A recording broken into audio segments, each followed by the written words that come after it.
Fruitful, producing much fruit, fertile. Genesis 1:28. Then God blessed them and said, Be fruitful, multiply, fill the earth, and govern it, reign over the fish of the sea, the birds of the sky, and all the animals that scurry along the ground. Hey everybody, welcome back. Once again, it's your girl Jasmine. So we all come to a place and point in our life where, we just want to move forward in our life because we see the goodness of the land and we see the good places in our life in which it is that we have came to. And we're no longer in the place that we once be. I look at my life about a year ago and I was afraid of a lot of things, and God really, took me out of a place of bondage in my life. I mean, yes, I, knew Christ and, but I had a lot of places of disbelief and a lot of places that needed to be, out of bondage, and I was broken and I was hurt and I was in a lot of pain, but, the Lord set me free, and he wanted to bring me into a new place. And we're going to kind of look at that when, God wants to bring you into new places in your life, and how you perceive the place in which God wants to bring you into, because, you're no longer focused on, the negatives, because you see brighter and better days. And we're going to kind of look at that.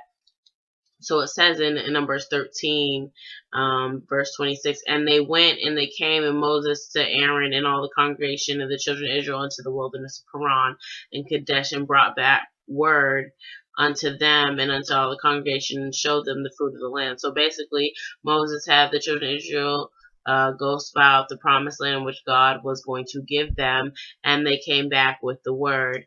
And it says, and they told him, and they said, We have came into a land whither thou sent us, and surely it floweth with milk and honey, and this is the fruit of it. So basically, he was like, okay, well, you sent us into a land, and surely this is a land flowing with milk and honey, and this is the fruit of it. So he gave him the fruit of the land. He gave him the evidence, the proof that this was the fruit of the land, that there was fruit there, that they could, it was a place that was fertile, that could produce life, that, was, better than where they were. They had just came from Egypt. They were in bondage, but here they were in a new place in life where everything was going to be more, more fertile. There was more life there. There was, you're no longer bound, you're no longer broken. And that's what, Christ can do in our lives. We come to Christ, and, he, he gives us, this, he takes us out of bondage in our lives, and he brings us to a fruitful place where we're no longer bound, we're no longer in heartache, we're no longer in the pain, we're no longer serving the world, but we're in a fruitful place, we're in a better place in our life. And I think about, those places I was bound in my life, in which I just could not overcome my past, and, and God has now brought me to a better fruitful place where, I heard a song the other day, talking about how,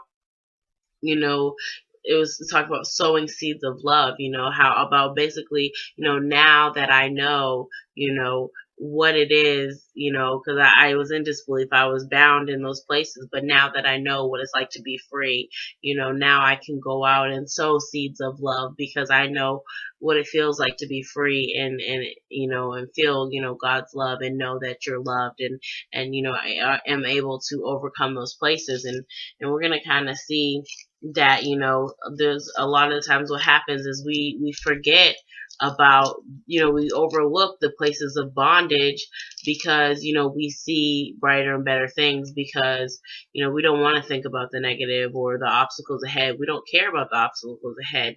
Like for me in my life, I don't care about the obstacles ahead. I just know that I want to experience, love like I've never experienced it before, because it's a new place in my life. I'm no longer bound down. So we'll see that kind of with Caleb. It says in verse 28, Nevertheless, the people will be strong and dwell in the land, and the cities are walled and very great. And moreover, we saw the children of Anak there, and the Achemalites dwell in the land of the south, and the Hittites and the Jebusites and the Amorites dwell in the mountains, and the Canaanites dwell by the sea and by the coast of the Jordan. So here, they're talking about how there was all these things, the cities be strong and they're walled and they're very great, and then you have the Chemalites and the Hittites and Jebusites and the Amorites and the Canaanites, and there's all these people there, there's all these roadblocks, there's all these things that are, up ahead of us. But, it didn't matter, because we're going to see what Caleb says. It says in verse 30, and Caleb stilled the people. That means he stopped them and the people before Moses and said, let us go up at once and possess it, for we are well able to overcome it. Caleb was not, he did not, when you're in a place where you're no longer in a place of bondage, like Caleb knew that he was no longer in a place of bondage, you don't care about those obstacles. Caleb didn't care about the Chemalites and the Hittites and the Jebusites and the Amorites and the Canaanites and the strong walls and the fortified cities and the children of Antioch. He didn't care about all that stuff. He had been in bondage for so long. When he saw that fruit, when he saw the changes from going from bondage to a place that was full of fruit, he didn't care about the obstacles that were ahead. Why? Because he saw some type of change. He saw a change from where he once was, and I think about, I don't care about the obstacles that are up ahead. Basically he was looking at the situation like, I'm bigger than my, all those obstacles that are ahead. I know that, where I came from, if I came from where I came from, then I can defeat the obstacles that are up ahead. And we have to have that mentality. We have to know that, we can move forward. We can overcome the places where we are. We have to, it's like, we're going to kind of see, because some people in life, will kind of hinder you and keep you from moving forward, because they don't see how you see. You see yourself as an overcomer. You see yourself as moving forward. You see what God has done in your life and bringing you from point A to point B. You see the fruitfulness that's there. It depends on how you look at things in your life, how you look at, where you are. Are you seeing, the fruit of the land? Are you seeing what God has placed before you? Because when I first started, out the situation, the way I looked at it is I looked at it, we're going to talk about it in a little bit. I looked at it how the other people looked at it, but since I've walked with God, since God has, really worked on me in my life and allowing me to get out of the bondage in which he is, I see, I don't care about the obstacles up ahead. I know that God is with me, and I know that he brought me out of that bondage, and who cares about, the roadblocks that are up ahead. I see the fruit of the land. I see that I am well able to overcome it. It says in verse 23, and they came unto a brook of Eshcol, and they cut down from thence a branch with one cluster of grapes, and bare it between two upon a staff. And they brought pomegranates and figs in the place in which they called the brook of Eshcol, because the cluster of grapes which thence the children of Israel cut down thence. They had to carry one cluster of grapes and bear it between two staff. The fruit was so much, who cares about, he didn't care about, the obstacles ahead. All he saw was that fruitful place, that place, and when you're at that place where God has taken you out of your bondage and you're in that fruitful place, you could care less. Everything else looks so small to you. It just seems like, oh, okay, there's all those obstacles ahead. Who cares? Because you're no longer in that place of bondage. You no longer have any fear. You know that you're well able to overcome the place that that you're going to, that God is taking you in your life. So I'm going to put up the first few questions and we'll carry on. Are you guys? Peace. What place in your life has God allowed you to taste the goodness that you just want more of? Are you ready to move forward and enjoy the fruit of the land? Okay, so I know for me in my life that, I'm very excited to move forward in my life. And, what happens is that you can be excited for, the new changes in which it is that God has made in your life. But that doesn't mean that people around you have made those similar changes. Not everybody sees life the way that you see it, nor do they grow the way that you grow. People are in different places in their life. I know that even in my life, God can be giving me a word for my life, but I can be in one place in my life and then, like I could be like listening to a message about disbelief, and overcoming disbelief, and it can really hit me one way in my life, and then it can hit someone else differently in their life. We're in two different places of growth. God could be working in two different areas in our lives, so it depends, so just because you've grown somewhere and you want to, think that you can overcome something doesn't mean that other people around you think that they can overcome it. So you can't, you have to understand that some people will not always see things the way that you see it. And so we're going to kind of see that in verse 31 of Numbers 13. It says, "But the men that went with him said, We be not able to go up against the people, for they are stronger than we. And they brought up the evil report of the land which they had searched unto the children, saying, The land, though which thou hast gone search, it is a land that eateth up the inhabitants thereof, and all the people we saw in it are men of great stature. And there we saw giants, the son of Aniak, which come of the giants, and we were in our own sight like grasshoppers, and so we were in their sight." So like I said, the reason why, Caleb was able to see things differently is because he looked at the situation, the circumstances that were up against him, ahead of him, as small circumstances. He didn't even count the fact that, okay, yeah, they have the Achemalites and the Perizzites and the Hittites and the Canaanites. He didn't care that there were walls or strongholds and different things up ahead of him, because he saw things in a different light. He saw, he didn't care. You think about certain situation. A couple weeks ago I was walking up the hill, and I'm petrified of grasshoppers, like, or bugs in general. But I was like, you know what? I'm not going the long way just because there's some type of bug in front of me. Like, I don't care. Like, I am going to overcome my fear and go the quickest path, because I want to get to the place of where I'm going, and I'm not going to let fear overtake me. I am bigger than this, and I mean, you have to see yourself bigger than the situation, and that's how Caleb was seeing himself. He was seeing himself bigger than the situation in front of him.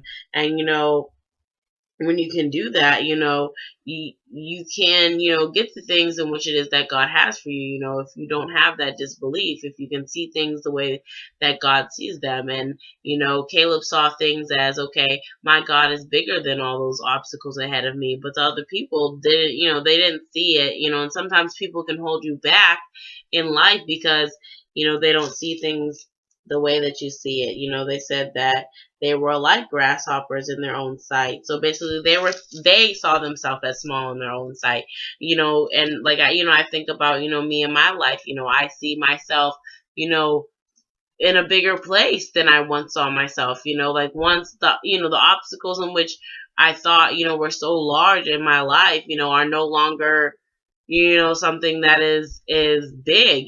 They're small, because I feel like I have overcame those places in my life. And other people may have disbelief in their life, just like these people may have, and they'll try to, really hold you back, because they don't see what it is that you see. And basically, they kind of want to, go back to a place of bondage, because they don't believe in what it is that you see. And it says, in verse 14, "And all the congregation lifted up their voices and cried. The people wept that night, and all the children of Israel murmured against Moses and against Aaron and the whole congregation, and said unto them, Would God that you had died in the land of Egypt, or would God we had died in the wilderness? And wherefore has the Lord brought us out of the land to fall by the sword, that our wives and children be a prey? We are not better, where it is not better for us to return unto Egypt. And they said unto one another, Let us make a captain, and let us return unto Egypt. And Moses and Aaron fell on their faces before the assembly and congregation of Israel."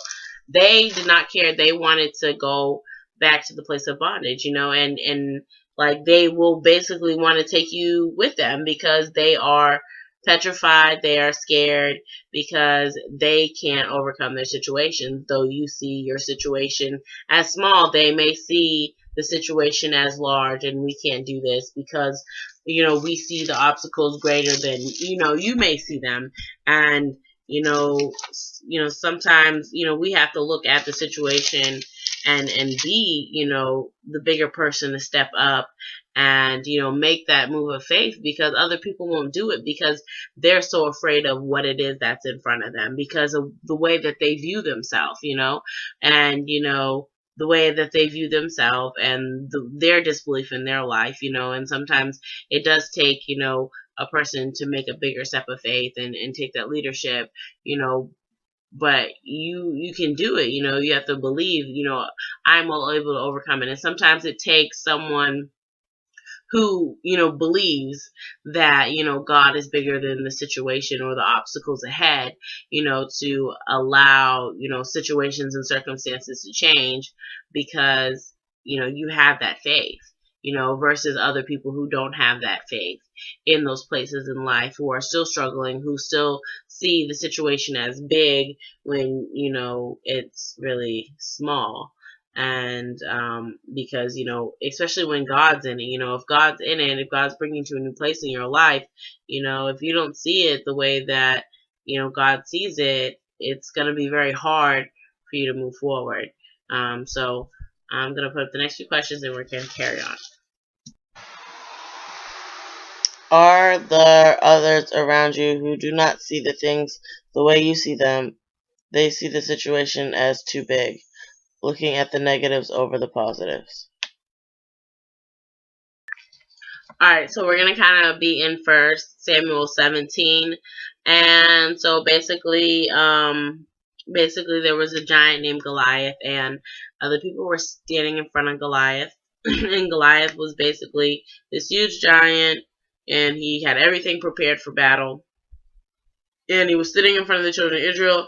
And I'm going to read from verse 8. And it said, he stood and he cried out unto the armies of Israel and said unto them, why are you come out in such a battle array? I am not a Philistine, and ye servants of Saul. Choose you a man for you, and let him come down to me. If he is able to fight me, to kill me, then will we be your servant. But if I prevail against him and kill him, then shall ye be our servants and serve us. And the Philistine said, I defy the armies of Israel this day. Give me a man that we may fight together. And when Saul and all those who heard the words of the Philistine, they were dismayed and greatly afraid. So these people, they were afraid. They were not looking at their battle, like we'll soon see. They were looking at their giant in their life as being, too big for them to overcome, too strong for them to get over, and there will be a lot of people like that, like you think about you before you overcame that situation and the circumstance in your life, which you once struggled with, and then when you finally overcame it, it looked small to you, you were no longer in that place of bondage, but some people, they can come out of a place of bondage and still have disbelief. The children of Israel, they were in a place of bondage. God delivered them from their place of bondage, and they still had disbelief in their life. Okay, what are you showing me, God? We tend to look at, okay, well, let's go back, because we'd rather be comfortable in our place of bondage than uncomfortable in a place we've never been to, despite there may be new obstacles, but, instead of, if we look at like we said, we look at the new obstacles versus the fruit of the land, versus, the better things in life, and it, sometimes it takes someone who sees things, a little differently, to get other people to start moving forward, to get to a new place in life. And basically in verse 16 of 1 Samuel 17, it says, and the Philistine drew near every morning, evening, and presented himself 40 days. They never moved, because no one would go up against the giant. But finally someone, who actually thought in a different mentality, thought in a new way of thinking, was, wanted to move forward. He was, David decided he was going to come in, and he was not going to allow this giant to just sit here and, hold everybody up, because, it's just, ridiculous to be sitting in the same place. You don't understand how you seeing your situation in your life can change a whole bunch of other people's view of things in life, just because you overcame some certain obstacles in their life. Like I think about in my life, I overcame, a lot of things with God. And because of that, it's, been helping a lot of people.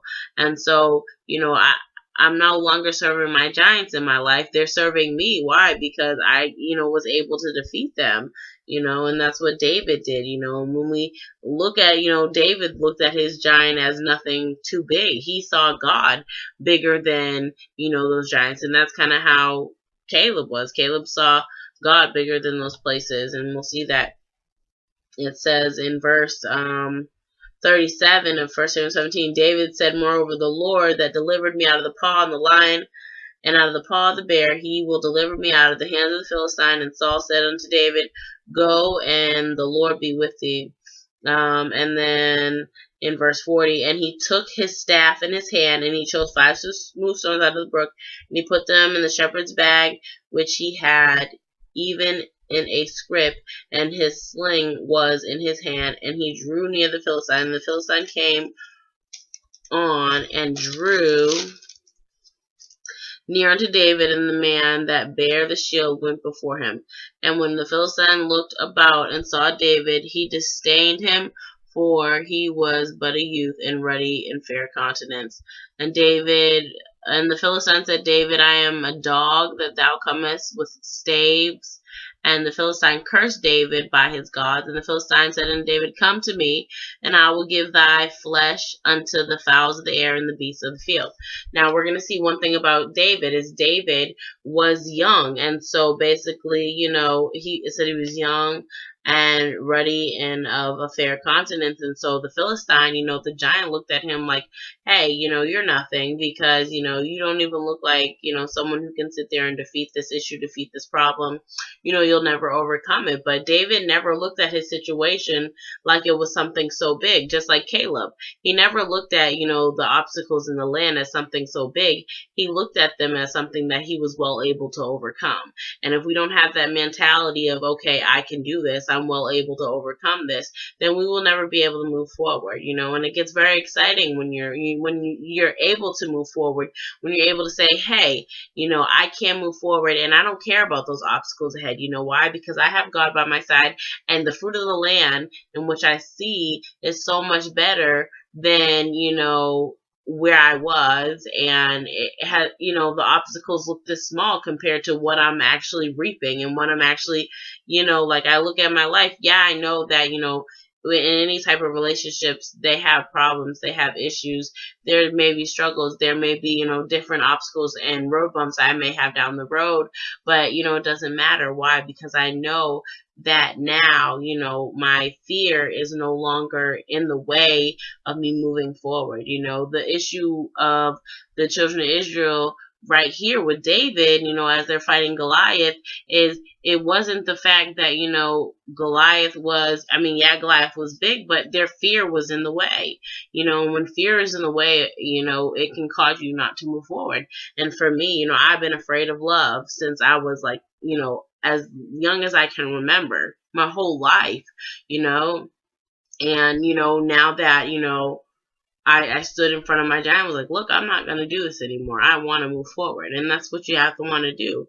And, that's exactly what David did. It says in verse 45, then said David to the Philistine, thou comest to me with the sword and the spear and with the shield, but I have come with thee in the name of the Lord of the hosts of God, with the armies of Israel, whom thou hast defied. This day will the Lord deliver thee into mine hand, and I will smite thee, and take thine head from thee, and I will give the carcasses of the host of the Philistine this day unto the fowls of the air and the wild beasts of the earth, that all the earth may know us that there is a God in Israel. And all this assembly shall know that the Lord saveth not with the sword and the spear, for the battle is the Lord's, and he will give you into our hand. And it says, and it came to pass when the Philistine arose, and he came to drew nigh to David, and David hasted and ran towards the army to meet the Philistine, and David put the hands in his bag, and he took thence a stone, and slang it, and smote the Philistine in his forehead, and the stone sunk into the forehead, and he fell upon the face of the earth. See, the giant fell because David didn't see this as an obstacle. He saw, he basically saw further down the road. He said, you know what, I'm not going to let, everybody can sit here and let this, giant sit here and, allow us to stay stuck in a place. David was like, no, I'm not doing that. I am moving forward in my life. I'm not going to allow this obstacle in my life just be the final, roadblock. You guys have been sitting here long enough. You know what? My God is bigger than this. I'm moving forward. I'm not going to see this giant as something so giant. I'm going to see it as my God is bigger than this, and God is not going to just let this be the last place in my life. There's other places in my life that I'm going to be, and I'm not going to allow this to be the last place, that I'm going to sit in, and that's what Caleb, he was just like, look, I've been in bondage and now I'm free. I'm not going to let this be, I'm not going to go back to where I was. I'm going to move forward. You want it more and more because it's like, oh my gosh, like I looked at myself, I'm so excited. Why? Because I've overcame this. I've wanted to feel this way for 23 years of my life, and I'm here, I'm here, I've slung, my giant down. That's it. I was well able to overcome it. And you want more and more of it. You want more. You want to see what life has more to offer you because, you were well able to overcome where it was that you were. So, I'm put the next two questions. We're going to carry on, you guys. Peace. Do people think it's hard for you to overcome certain things in your life because you're younger, or does it look like you can? Have you decided to only make a giant in your life a pit stop and not a destination? All right, so basically, when you think about like overcoming obstacles in your life and coming to fruitful places in your life that are different, like I talked about before, how when you get that chance, when you move to a new place in your life, you just want more and more of what it is that God has to offer you. He wanted the fruit of the land. He wanted this fruit, this it was a different place in his life. When you think about Ruth, Ruth and Naomi had lost everything. Their husband. There was famine, Ruth was barren. It was like loss after loss after loss. But, finally, life started to get fruitful. And, when you've been in a place in your life for so long and you just start seeing, changes in your life and seeing, fruitful place in your life, you just want more and more. You just get so encouraged, And that's kind of what happens in Ruth chapter 2. But basically, Ruth, goes into, happens to fall upon Boaz's field. And, all of a sudden Naomi realizes, oh my gosh, you're in a place where you're being blessed at, stay in the field where you are. Because, she was noticing, hey, I've been in a very unfruitful place in my life. And I'm starting to see that there is, I'm reaping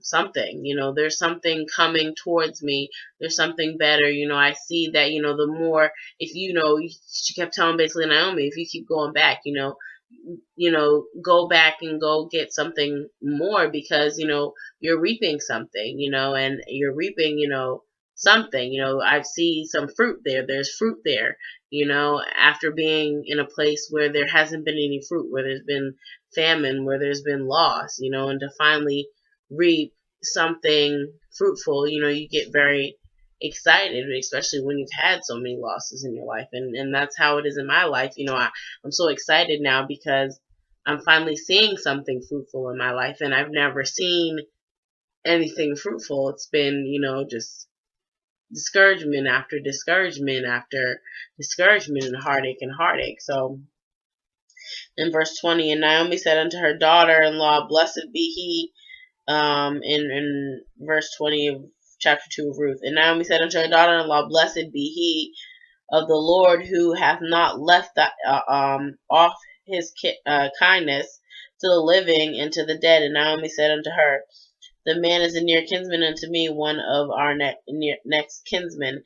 And Ruth the Moabitess said, He said unto me that thou shalt keep fast by my young men until they have ended all the harvest.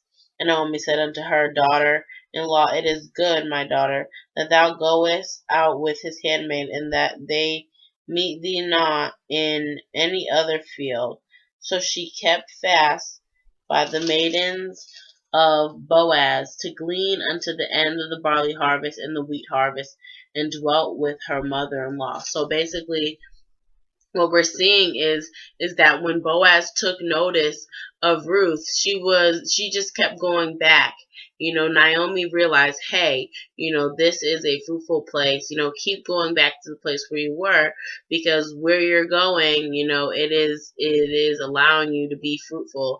It is allowing us to, have some type of harvest in a place where we were, where we were in a lack and famine, but the place where you're at, is allowing some type of harvest to come in, because before they had nothing, and now all of a sudden they were starting to, get something.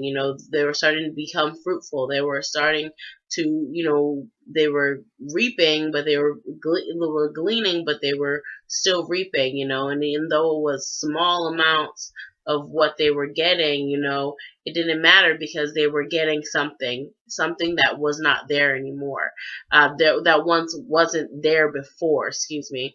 And, I think about it, like I said, in my life, though, it's picking up very slowly from where I was, it doesn't matter, because this is something that was not there before. Like, I never was able to feel this way before. And so, you just want to keep going back, because you just want more.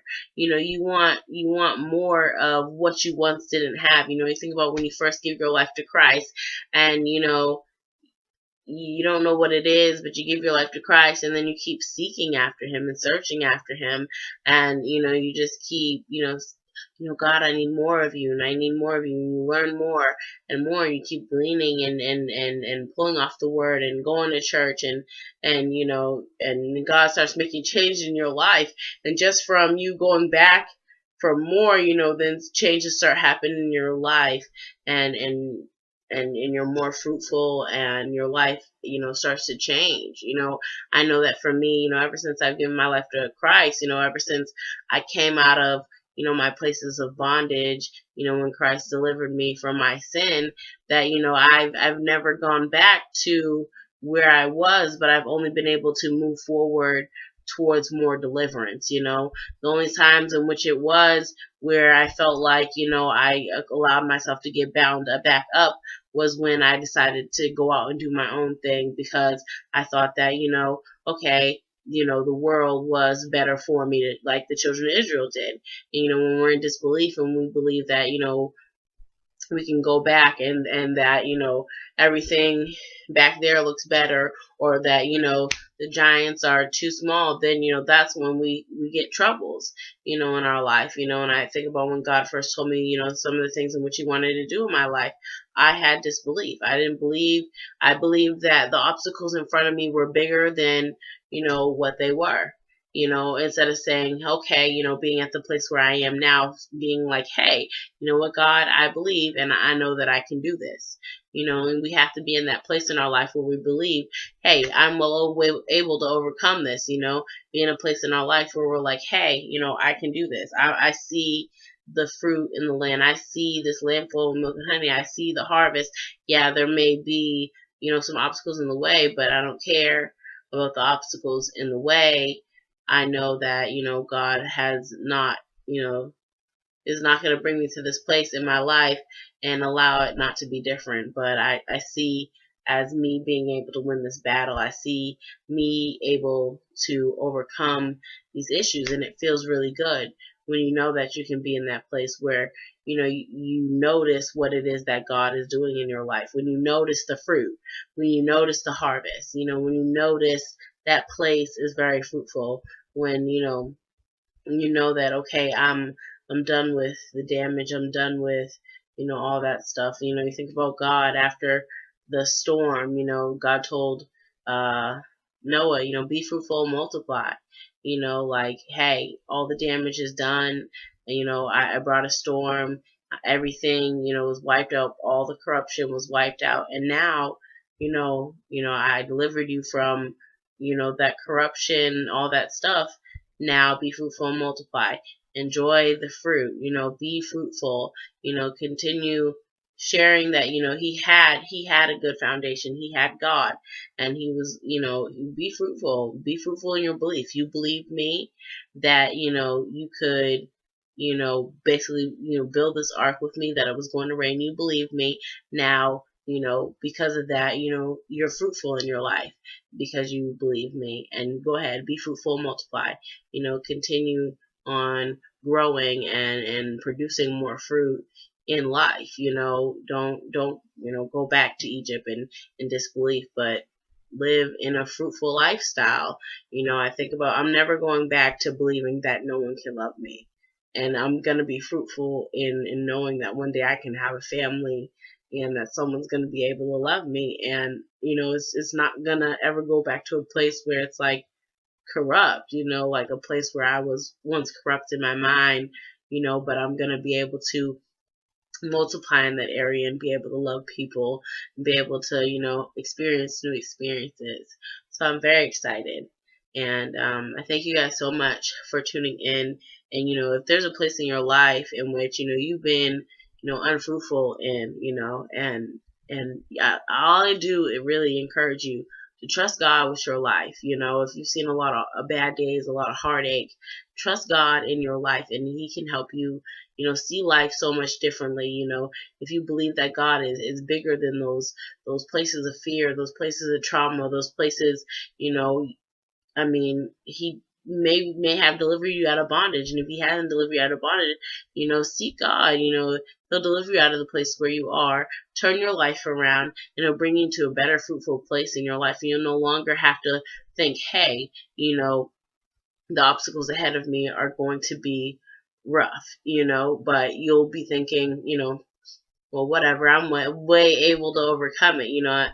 I've seen a lot of bad days, but it doesn't matter. The obstacles in front of me, they're nothing, because I know that I'm able to overcome it, because God has done so much stuff in my life. He's been able to deliver me out of so much pain, out of so much trauma. I've been healed, and I'm happy. I get to see better and brighter days, all because, I look at God, and He's bigger than any of the obstacles that I'm to face, down the road. But who cares about that? Because I have a fruitful life. I have a better life. I see the fruit of the land. I see the better things in life in which it is that God has for me. And what He has for me, it makes the obstacles seem so small. It makes them look so small. And that's what Caleb saw.